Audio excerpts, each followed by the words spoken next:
that we need to understand. And sometimes what we experience in our dreams is not coming from a higher place, it's coming from a lower place.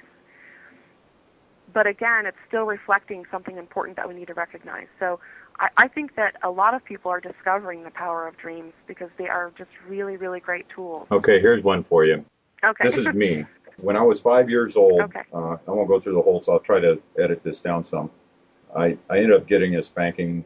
I took a spanking from my mother for something that nobody did, and I didn't want to see the rest of the kids get spanked too. She was going to do us all. So I took the spanking, and she sent me to my room. And as soon as I hit the bed crying, I was out of my body, looking down at my body, and I flew through the skies of Phoenix, Arizona. It was amazing. I remember I didn't have to breathe, and I was free. I was flying. As I was coming back to my body, I knew it was time for me to go back. As I was coming back, I saw people walking on the streets, and they all seemed like they were, at 5 years old, I termed it, they were covered with warts. And it scared the crap out of me, and I went back into my body. I do not remember a dream for 24 years after that. When I was 29, I had started my wake-up process, quote unquote, and I had been in prayer, and I had thrown myself into the Christianity thing, and I had been praying to God for I need an answer here. What's going on?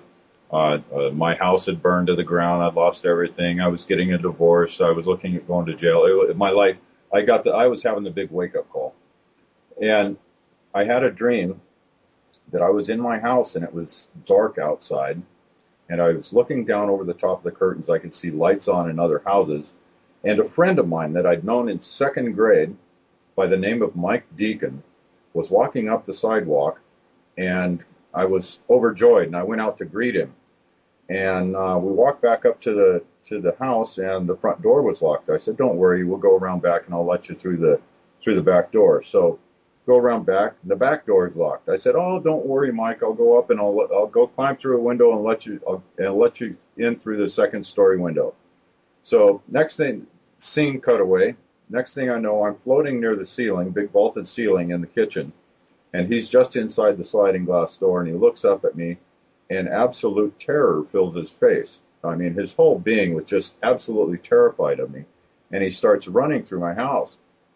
And I'm completely puzzled, and I start chasing him. And I chase him and chase him and chase him. Big house, obviously.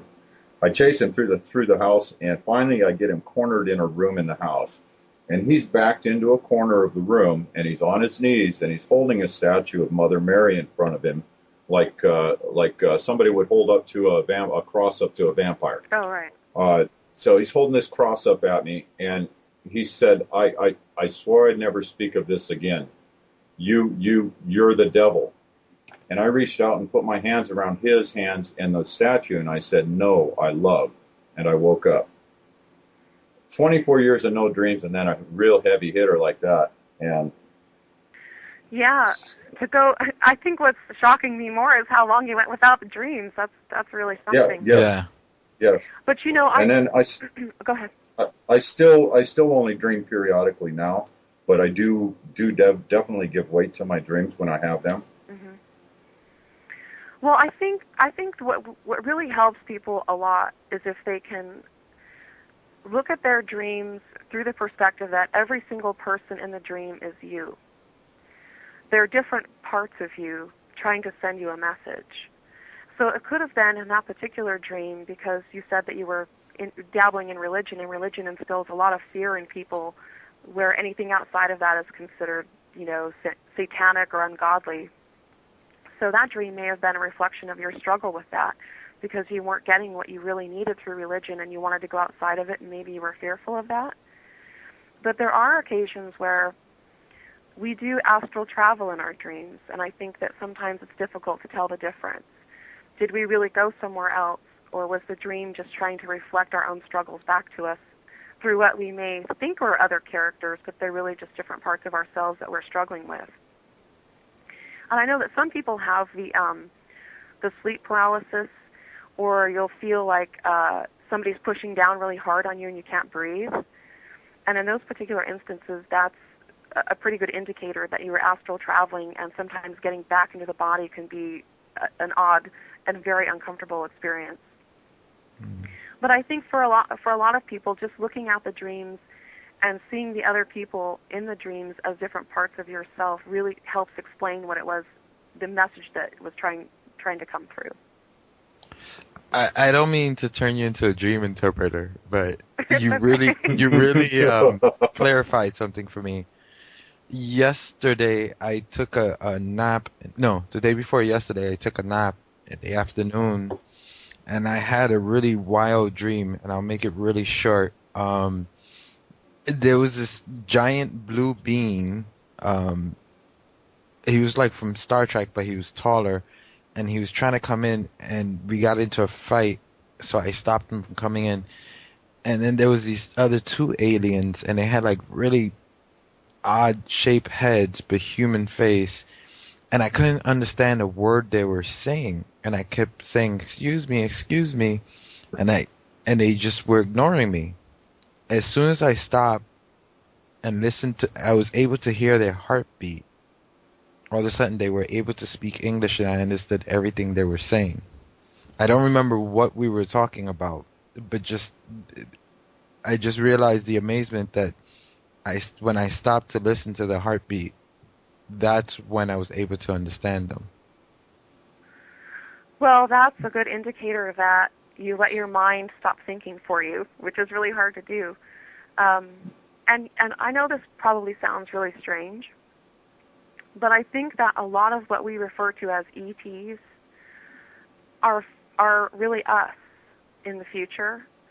And so when people talk about spirit guides, my personal experiences were with spirits. They weren't flesh and blood, but I think that there are often cases where what people deem to be an extraterrestrial experience can also be the same kind of thing, where because our spirit guides are usually us.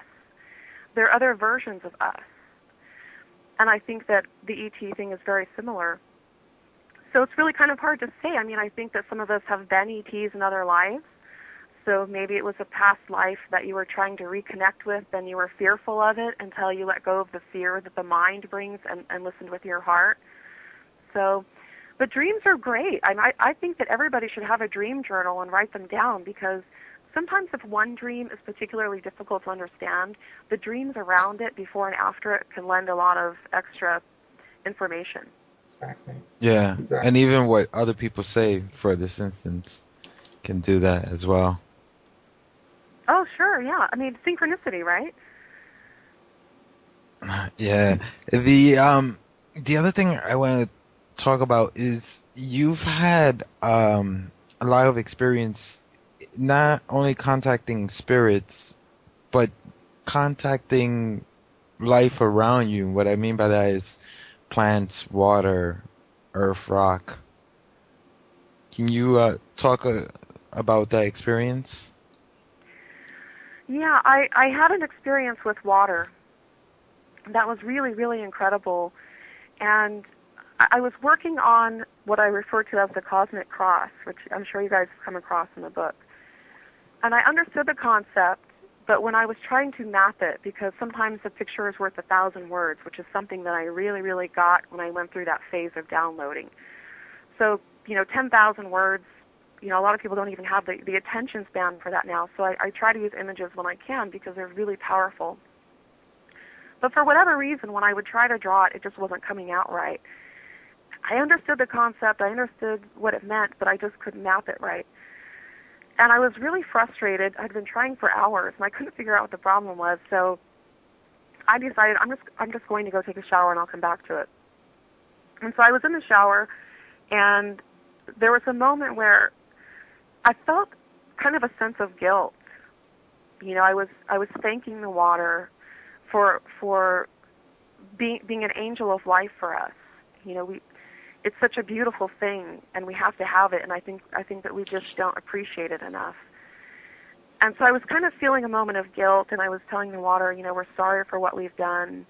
Please forgive us. And it sounds really kind of dorky, I know, but I was telling the water, when you go back to the earth and you regroup with your brothers and sisters in the water kingdom, please let them know that we're sorry, and we're remembering, and we're trying to teach other people. And then I started getting on my soapbox with the water and saying, if you could really help me out with this, I would appreciate it. And truthfully, it kind of reminds me, looking back on it, it reminds me of that saying where the only way into the kingdom is through the eyes of a child.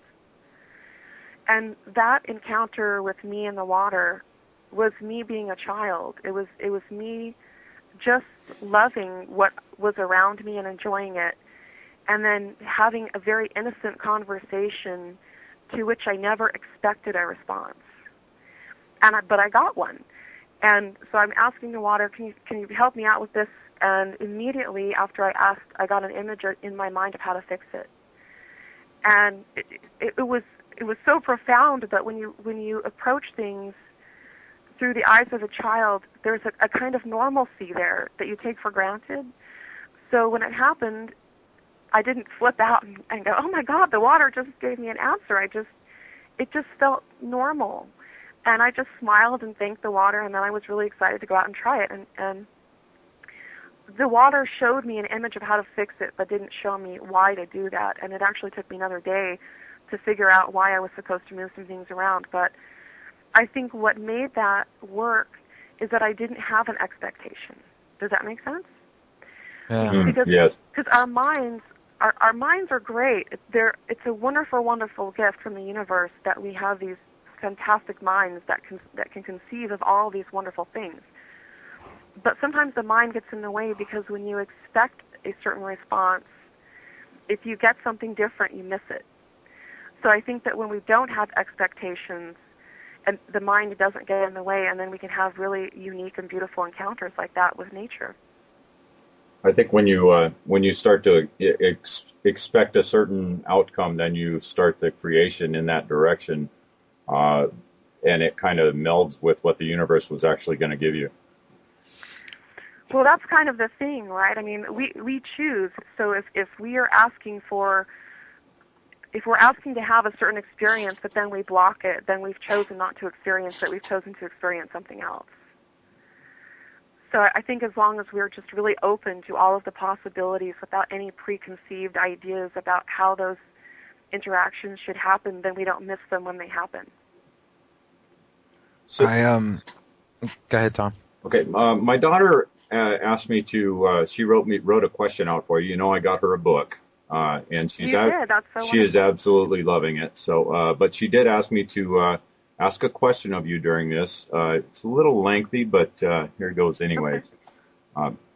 Human beings, being perfect circle mechanisms and having many aspects and faces of ego, have also come up with infinite ways, i.e. religion, metaphysics, occult, shamanism, etc., to describe the path to enlightenment, salvation, peace, and or rapture.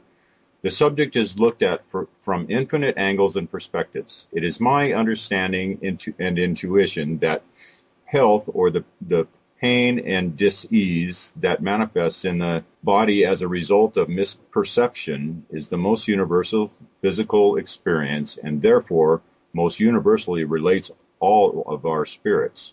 The self-love, personal self-health care, and understanding of using matter, food, detoxification, water, herbs, relationships, love, etc., to harness and clear our energies seems like the most direct method. What, if anything, in this dimension on this planet is the universal language that everyone can agree on, with as being the most important place to start to live in peace? Well, that's actually a pretty easy answer. It's the one law. It's the laws of creation. We are all manifestations of it. We use it to manifest things. Where is it? Yeah. It's everywhere, and it's in everything and everyone. And let me see here. I've got some books out here. I think really the best source of information for this is a man, Professor Edmond Bordeaux-Zeke. I mean, he was allowed into the Vatican's private vaults at one point to translate some of the ancient texts they had, which I think at the time were in Slavonic, but he knows like 10 different languages. And the Essenes understood the one law. and it's kind of been chopped up into all